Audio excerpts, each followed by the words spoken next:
ও আমাকে বিয়ে করতে ভুয়া ডকুমেন্টস দেখায়া। ওর বাবার প্রেশার ও নিতে না পেরে ডিটারজেন্ট খেয়ে ফেলছে। আমার নাম মোহাম্মদ ফিরোজ।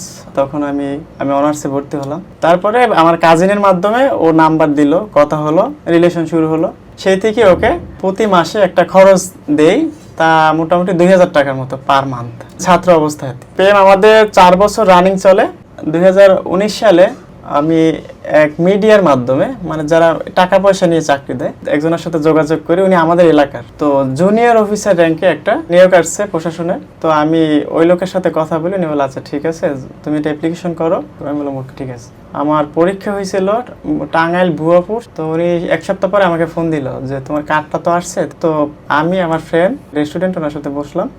উনি আমাকে খাম থেকে ওইটা কাগজটা বের করলো। আমি আগে চাকরির অ্যাপয়েন্টমেন্ট কার্ড কেমন হয় আমি কখনো দেখিনি। আমি ওটা নিলাম, আমি অনেক খুশি, চাকরি আমার হয়ে গেছে কনফার্ম। তো ওনাকে আমি 30,000 টাকা হাতে দিছি। আমি মামাকে দেখাইলাম, মামা আমাকে রীতিমতো তো একটা থাপ্পড় দিচ্ছে। ওটা দেখার মাথা নিচু করে বসে আছে। সে বলে তুই এটা কেন নিছো, তুই এটা ছিল না? আমি বললাম যে মামা তো কখনো দেখিই নি। এর ভিতরে আমার গার্লফ্রেন্ড, তাকে আমি বলছি খুশির খবরটা, চাকরির কার্ড আসছে। ও অনেক খুশি হলো। আমি ওকে একটা ছবিও পাঠাইছি। এখন আমার ভাই, আমার আন্টি, মানে এটা সবাই জানে যে আমি মেয়ের সাথে রিলেশনটা করি। আমার আন্টি, আমার ছোট আন্টি, আমার ভাই, এরা বললো যে আচ্ছা ঠিক আছে, আমার কথা বললো, যখন সম্পর্কটা করে মেয়ে যদি রাজি থাকে আমরা বিয়েটা পরে গোপনে রাখি। তো আমার আন্টি, আমার ভাই, আমার গার্লফ্রেন্ডের সাথে কথা বললো, রাজি হলো। ও একটা ডেট দিল আমাকে যে আমরা 1 সপ্তাহের ভিতরে বরিশাল আসতেছি, আমি আপু সহকারে। বরিশাল শহরে এসে বিয়েটা হবে? হ্যাঁ, বিয়েটা হবে। ওর বোন সহ আসবে? হ্যাঁ, ওর বড় বোন সহ আসছে। আচ্ছা, আসার পরে 18 তারিখ আমরা বিয়েটা করি। আমার নানা ছিল, আমার ছোট আন্টি ছিল, আমার খালু ছিল, আমার ভাই ছিল, আমার আম্মা ছিল। তারপরে ও একদিন থেকে আমরা যে যার মতো চলে গেলাম। ওর আব্বু জানতে পারলো যে বিয়ে হলো। আব্বু অনেক চাপ সৃষ্টি করলো। ওর আব্বু, ওর মামা বলছে আমাদের বাড়িতে থাকতে পারবি না, তুই কাজ কেন করছো? ও এখন কান্নাকাটি করে। আমি বললাম আচ্ছা ঠিক আছে, আমি একটা জব নিতেছি, বাসাও নিতেছি, তুমি 1 সপ্তাহের ভিতরে চলে আসো।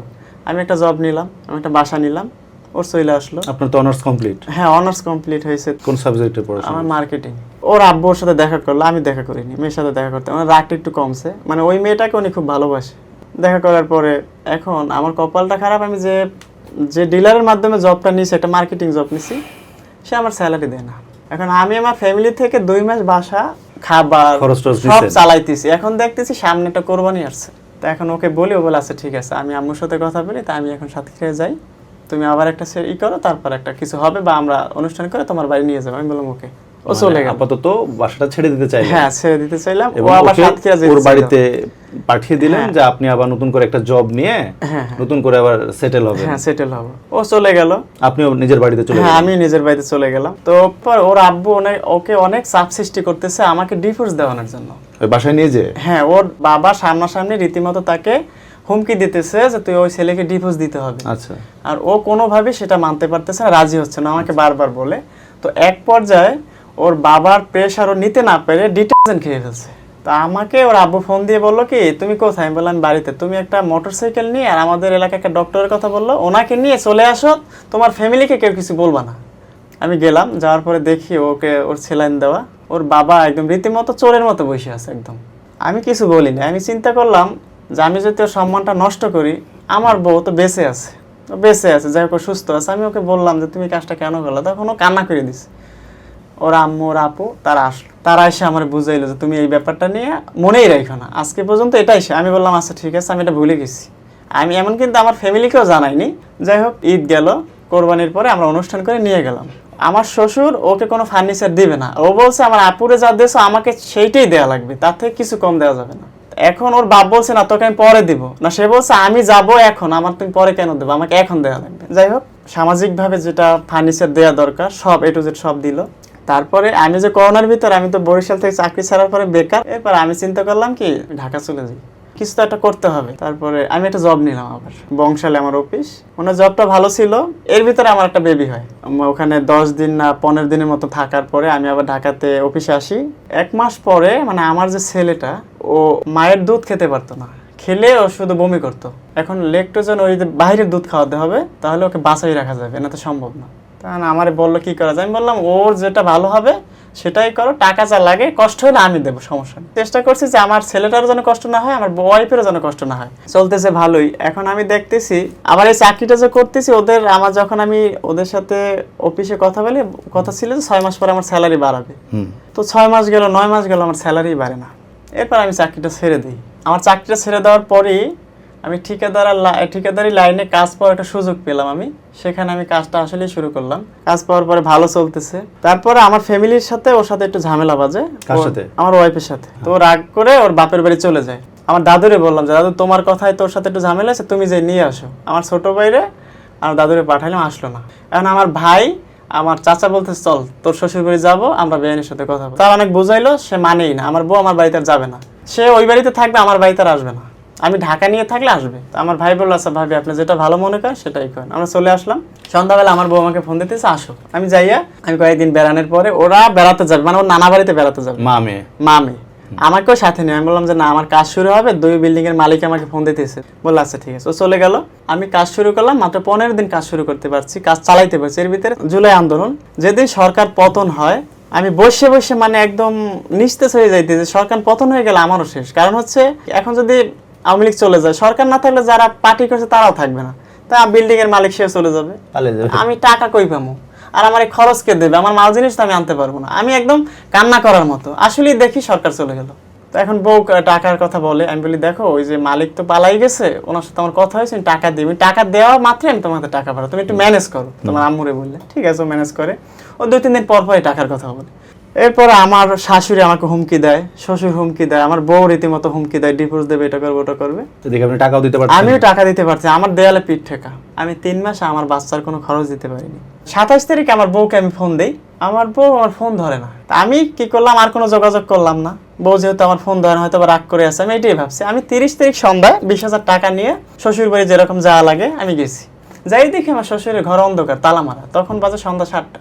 শ্বশুরকে ফোন দিলাম। আমি বললাম ওরা কোথায়? বলে ওরা বরিশালে। আমি বললাম ওরা বরিশালে? ওদেরকে আমি বরিশালে বাসা রেখে দিছি, এখন বরিশালে বাসায় থাকে। আমি বললাম আমার বউ আমার বাচ্চা, আপনি আজকে 5 দিন বরিশালে বাসা করে উঠাইছেন, আমি জানি না, আর আমার কাছে অ্যাড্রেসও দিলেন না, এটা কোন ধরনের কথা? এখন আমি কোনোভাবেই আমার বউর সাথে যোগাযোগ করতে পারতেছি না, নাম্বার ব্লক করা। কবে থেকে? 2024 সালের সেপ্টেম্বর মাস থেকে, সেপ্টেম্বর মাসের 27 তারিখ থেকে কোনো যোগাযোগ এখনো নাই বলতে মাঝে মাঝে শুধু টাকা চায়, কিন্তু সে কোথায় আছে, কার কাছে থাকে, এটা কোনো আমাকে অ্যাড্রেস দেয় না। ডিভোর্সের একটা নোটিশ আমাকে পাঠাইছিল কতদিন আগে? ডিসেম্বরের 30 তারিখে। গত ডিসেম্বরের 30 তারিখে। এখন আমার স্ত্রী হচ্ছে কি আমার শ্বশুর আর শাশুড়ির সাপোর্টে একটা ছেলের সাথে তাদের এলাকার পরক্রিয়া জড়াই গেছে। এখন আমার শ্বশুর শাশুড়ি চাইতেছে আমার ডিভোর্স করাইয়া ওই ছেলের সাথে বিয়ে দিয়ে দিবে। যে বউ আমার জন্য পাগল ছিল, সে বউ এখন আমার কথাই শুনতে পারতেছে না। ও আমাকে বিয়ে করতে ভুয়া ডকুমেন্টস দেখায়া। কেমন ভুয়া ডকুমেন্টস? ও আমার কাছে ফরমাল লেটার দেখায়া এখান থেকে ওই 19 সালে আমাকে বিবাহ করছে। বিয়ে করার পরে ও রানিং কিছু করে না, এলাকাবাসী সবাই জানে। এইটা নিয়ে এলাকার ভিতরে সবাই জানে। সালিশি হয়েছে 2-3 বার। আমারে ডাকছে, ডাকার পরে বলছে যে তুমি কিছু ইনকাম করো, আর্নিং করো, বউ বাচ্চা নিয়ে কিছু করো। আর তার সাথে আমার দীর্ঘ 1.5 থেকে 2 বছরের মতো কোনো যোগাযোগ নেই, কথা হয় না। আর ডিভোর্স হয়েছে আপনার 6 মাস। মানে আপনি অলরেডি ডিভোর্স ইতিমধ্যে দিয়ে ফেলেছেন? হ্যাঁ হ্যাঁ, ডিভোর্স আমাদের হয়ে গেছে। আপনাকে খরচ টরচ কি দিত? না না, খরচ কিছুই দিত না। আমার এই 5 বছরের সংসার, তা 5 বছরে আমি মনে হয় তার বাড়িতে 5 দিনও প্রবেশ করে দেখি নাই। আর আমার বাবা এমন কোনো জিনিস নেই যে তারে দেয়নি। ও তো মিথ্যা কথা বলতেছে, সব সাজানো নাটক। ও তো পরক্রিয়া করতেছে, সেই ছেলের জন্য পাগল। আমি সেই ছেলেকে ধরছি। এটা তো সত্য যে আপনি সরকারি চাকরির একটা ভুয়া অ্যাপয়েন্টমেন্ট লেটার আপনার স্ত্রীকে দেখিয়েছিলেন। হ্যাঁ, তো এক অর্থে তো আপনি আপনার প্রেমিকার সাথে প্রতারণা করেই বিয়ে করেছেন। চাকরি না পেয়েও বলেছেন চাকরি পেয়েছি। এখন আপনিও তো আপনার স্ত্রীকে ধোঁকা দিয়েছেন, মিথ্যা বলেছেন। আরেকটা জিনিস আমার কাছে খটকা লেগেছে, আপনি অনার্স পাস করা একটা ছেলে, আপনাকে একজন ওই ভুয়া অ্যাপয়েন্টমেন্ট লেটার দেখাইলো আর আপনি বিলিভ করলেন, এটা আমার কাছে একটু খটকা লাগছে। অ্যাপার্টমেন্ট কার্ড আমি কখনো নিজের চোখে আগে দেখিনি। মানে আপনার কার্ড আসবে,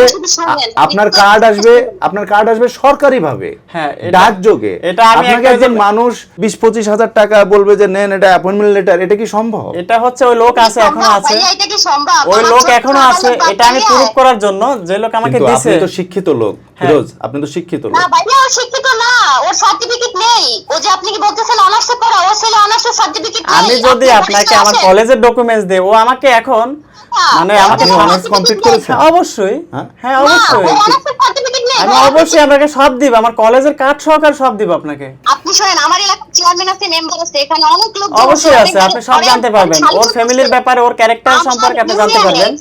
এগুলো নাটক করতেছে, এখন পরক্রিয়া প্রেমিকের সাথে বিয়ে করবে আমাকে ছোট বানানোর জন্য, আমাকে ছোট বানানোর জন্য এই মিথ্যা নাটক সহ্য করছে ও আচ্ছা। ওর বাপ। না না না কেন ও তো ও আগে না, থেকে ভাইয়া ও মিথ্যা বলতেছে। ও ভাইয়া, সেই আমি- আমার থেকে বিয়ে ও অবস্থা মিথ্যা থেকে বলতেছে, ওই আমি- ছেলের সাথে আপনি কথা আমার বলে এলাকায় গোপনে, আমি আছেন, অনেকবার ওকে আমার ধরছি। ভাইয়া। আপনি লাস্ট কবে আপনার বাচ্চাকে দেখেছেন? আমি লাস্ট আমার বাচ্চাকে দেখেছি হচ্ছে আপনার ফেব্রুয়ারি মাসের 1 তারিখে। ও আমার সাথে কোনো বাচ্চার সাথে কথা বলতে দেয় না। ভাইয়া ওর একটু চুপ করতে বলেন, আমি তো একটা মা। ও মিথ্যা বলে ভাই, ওর মতো Please, মিথ্যাবাদী মেয়ে আর নাই। প্লিজ একটু থামেন, একটু কথা শুনতে দেন। ভাইয়া ও যে বলতেছে বাবা, আমার বাচ্চা তো বাপ চিনে না, তাহলে ও কেমন বাপ? 1 বছর আমার বাচ্চা থেকে তো দূরে বাপ রাখছে, চিনে ছোট না। বাচ্চা কিভাবে চিনবে আমাকে? এখন তো কোনোভাবেই এই সম্পর্ক বা সংসার আর কিছু নাই, এটা তো পুরোপুরি ডিভোর্স ডান হ্যাঁ, হয়ে গেছে, হ্যাঁ, কমপ্লিট আমি হয়ে তোর গেছে। সাথে সংকেত করবো না। বাচ্চার ব্যাপারটাই তো আপনি তাকে কোনোভাবে এই বাচ্চা দেখা থেকে বা ও তো আছে না। আচ্ছা সে কি জানে যে আপনি কোথায় থাকেন? হ্যাঁ অবশ্যই জানে। না ভাইয়া, আপনাদের ব্যাপার যেটা বুঝতে পারছি, আপনিও তো এই বাচ্চার খরচ টরচ দেন নাই, কিভাবে দেব? যেই কারণে না, দেয় না, ও চায় না, পয়সা খরচ দেয় না। যে কারণে আপনাকে বাচ্চা দেখার অধিকার থেকে বঞ্চিত করে আমি রেখেছেন। ওকে 1000বার বলছি তোমার অ্যাড্রেসটা বলো, তাহলে বরিশাল শহরে এক জায়গায় দেখা করো, আমি তোমাকে টাকা দেই। সে আমার সামনেও আসবে না আর সে অ্যাড্রেসও দিবে না। না আপনি বিকাশে পাঠিয়ে দিবেন। ওর বিকাশ নাম্বারটা পর্যন্ত বন্ধ করে ফেলাইছে ভাইয়া। মিথ্যা কথা। আমরা যেটা অনুরোধ করব এই স্টুডিও থেকে, অন্তত বাচ্চার স্বার্থে আপনি ও টাকা দিতে বলেন, টাকা দিতে বলেন, আমার বাচ্চার ভরণ পোষণ খরচ দিতে বলেন। এই যে ঈদ গেল, এই যে কোরবানি গেল, ও বাবা হিসেবে কি করছে? আপনাদেরকে অনুরোধ করব বাচ্চাটার ব্যাপারে, অন্তত বাচ্চাটার স্বার্থে মিনিমাম যতটুকু খরচ দিতে হয় হ্যাঁ হ্যাঁ বলেন, এই এটা সেটা খরচটা দিতে আমি বলেন। বাচ্চার খরচ দিব। সন্তানের খরচটা দেওয়ার চেষ্টা করেন। আমি আপনার কথাটা রাখলাম, অবশ্যই আমি দিব, বাচ্চার খরচটা দিব।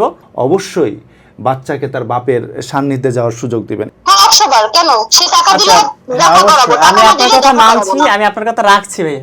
একটা সংসার যেখানে থাকার কথা ছিল ভালোবাসা, ভরসা আর সম্মান, সেখানে আজ শুধুই অভিযোগ আর হতাশা। এই স্টুডিওতে আজ উপস্থিত এক দম্পতি যারা একে অপরকে দোষারোপ করছেন। কিন্তু প্রশ্ন হলো ভুলটা কার? একজন মিথ্যা চাকরির পরিচয় দিয়ে বিয়ে করেছেন। এ কি শুধু একটা ছোট ভুল নাকি প্রতারণা? একটা সম্পর্কে যখন শুরুতেই থাকে মিথ্যা, তখন সেই সম্পর্ক টেকসই হতে পারে না। আজকের এই ভাঙন, এই অবিশ্বাস, এই কষ্টের মধ্যে সবচেয়ে বেশি যে কষ্ট করল, যে বেশি হারালো, সে হলো তাদের সন্তান। একটা নিষ্পাপ শিশু যার জীবনে এখনো ঠিক করে হাসি আসেনি, অথচ সে ভাগ্যের কি নির্মম খেলায় জড়িয়ে পড়ল। এখন দর্শক সিদ্ধান্ত নেবেন আপনি, কে সঠিক আর কে ভুল।